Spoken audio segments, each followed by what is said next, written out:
السلام عليكم ومرحبا بكم في قناتي جديدة جولة مع منى.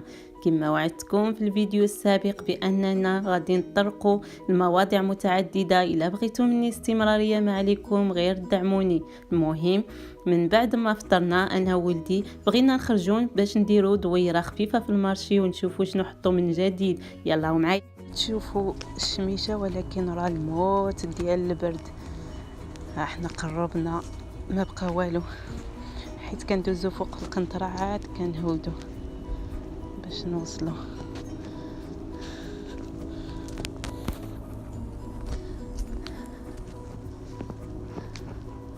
ترى كاينه سكات تران من تحت، لاكار ما بعيدش غير قريب من هنا.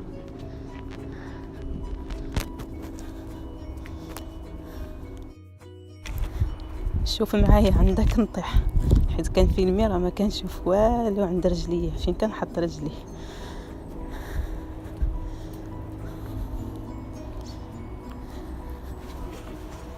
احنا وصلنا دابا للمارشي. ما كتشوفوا الاكثريه كنشوفوا غير المونطويات مع هذا البرد، كثروا بزاف وزوينين. زعما هذا العام دايرين موديلات زوينين.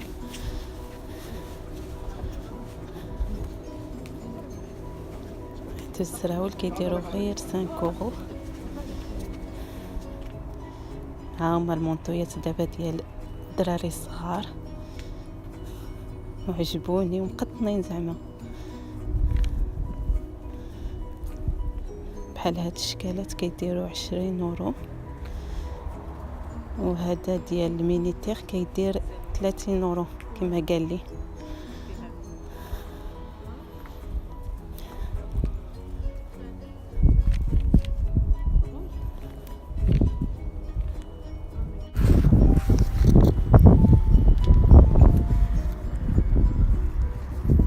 هادو ديال الدراري، هاد الكحال وهاد الاحمر هذا اللي قدامه زويونين، حتى هما زويون كيجيو في اللبسه ومقطنين. انا عجبني هاد الحقيقه.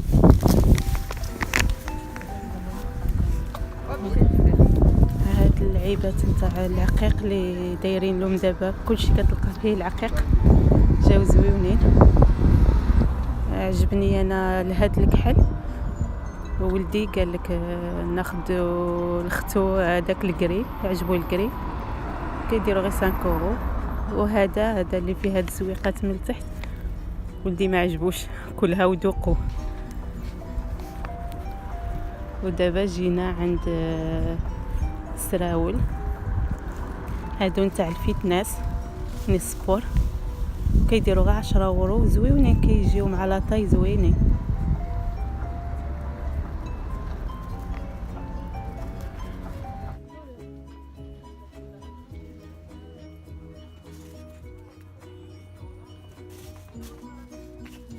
Et le prix de tout ça, c'est combien? Lequel? C'est 10 euros. Et je vous les mets dans un petit coffret que j'offre. D'accord. Ouais, c'est joli. Ça, c'est comme une copie Chanel.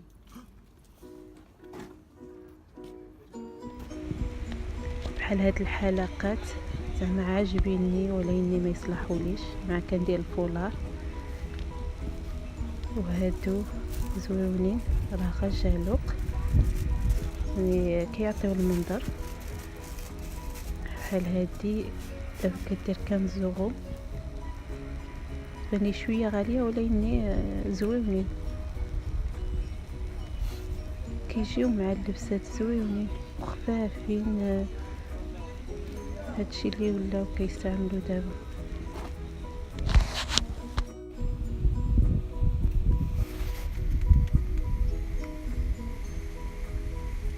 المهم دابا كنوريكم غير الاشكال كيفاش دايرين اللباس، كيفاش متنوع، ولكن ما عنديش الثمن ديالهم، ما سولتوش بالحقيقه.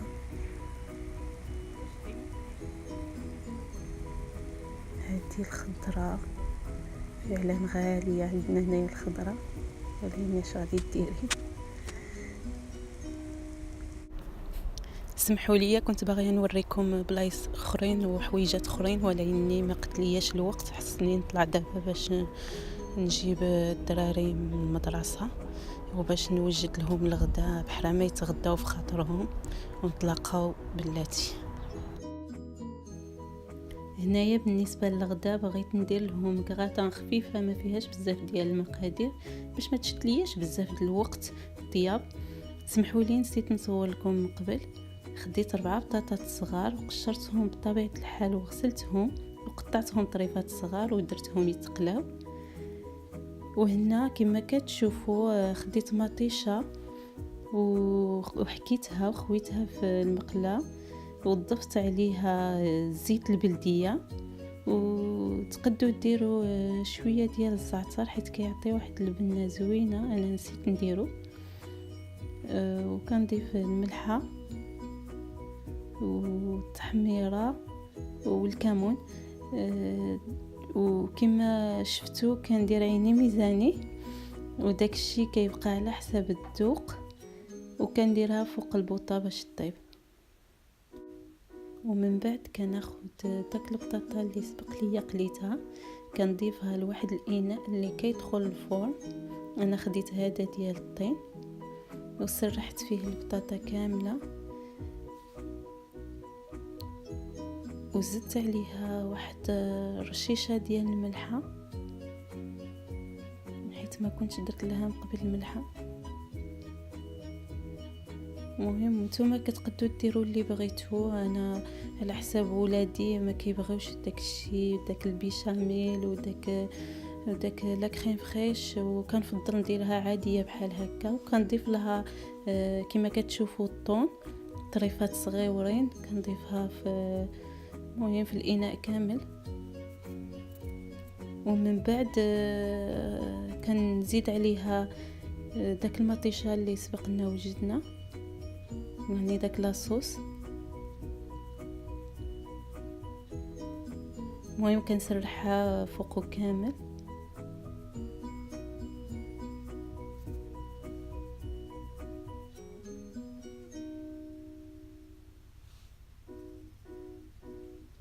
وخديت واحد 3 ديال البيضات وطربتهم مزيان، زدت عليها حتى هي واحد شويه د الملحه وخويتها على داكشي اللي كنت درت المهم في الاناء. وكنزيد له فرماج، وهذا كيبقى اختياري. المهم وكندخلو للفرن واحد 10 دقائق ولا اقل على حساب. ها هي طابت دابا، ما علينا غير نعطيوهم يتغداو. صافي بيان تالا.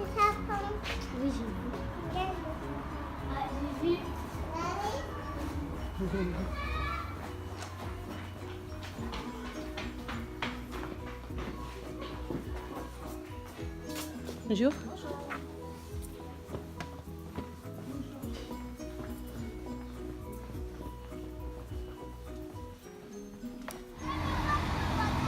الدراري من المدرسه بغيت نمشي لواحد البلاصه غير هنايا ما بعيداش قدام الدار. غادي يديروا فيها واحد لاتولي لكيفيه صناعه المواد الطبيعيه للتنظيف، والفكره عجبتني قلت علاش لا. المهم هاد بالاخص واحد المسحوق لتنظيف الفرن، زجاج النوافذ، الحمام، السياق وبزاف د الحوايج.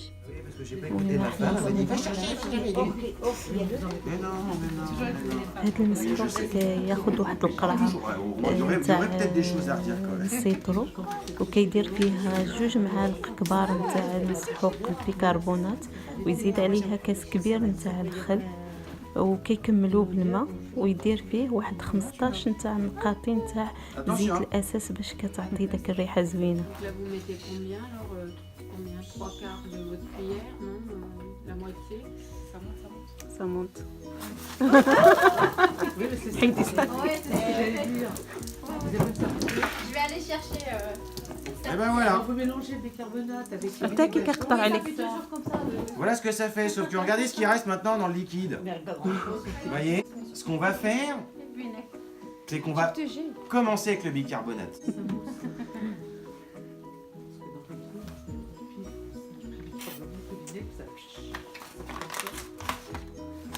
Ouais, moi aussi je nettoie toujours avec ça. Des fois, moi, je mets même dans la machine à laver.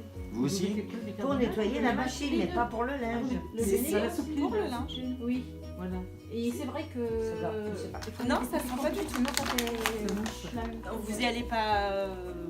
Mais vous mettez l'équivalent d'un petit verre, oui. Dans le paquet. Quand vous faites tourner votre machine à laver avec le linge, Mais avec la lessive, là, c'est cool. La lessive à la place de la lessive et dans le bac à adoucissant, comme ça. Voilà, c'est ça. C'est dans le bac à lessive. Vous mettez combien? Alors, une cuillère? Vous mettez le bicarbonate. Il y a plus de vinaigre, ça sert à rien. Un master de chimiste. Oui. C'est le petit chimiste.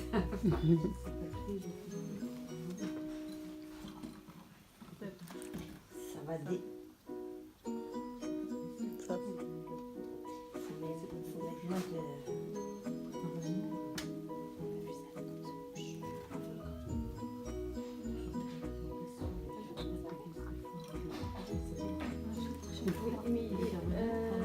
Quand vous faites le haricot vert, ça dit que c'est grave la couleur. Oui, mais en fait, il y a du bicarbonate extrait pour Alimentaire. l'alimentaire et Oui, du c'est- bicarbonate c'est pour ce le que c'est. ménage. Je me demande si c'est pas le même. Non, c'est pas la même chose. C'est pas le même. Non, c'est pas le même. Ah, ben voilà, Non, j'ai posé faut la pas question. Ils l'ont adouci. Ah, je vois. Et où est-ce que ça fait? Là derrière. En fait, moi, je l'ai acheté, mais je l'ai pas encore essayé et c'était pour faire du pain. Vous voyez C'est bien, ils vont être bien nettoyés les tables du coup. ça servira plus de. Et le sol. Et le sol Très aussi. bien, c'est parfait. Ça, c'est les Espagnols qui ont inventé ça. Alors, par contre, je pense qu'à mon avis, je vais tout faire. Donc utilisé depuis l'Antiquité.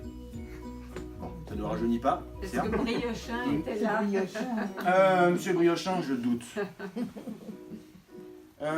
Qu'est-ce qu'ils nous disent? Tac, tac, tac, tac, tac.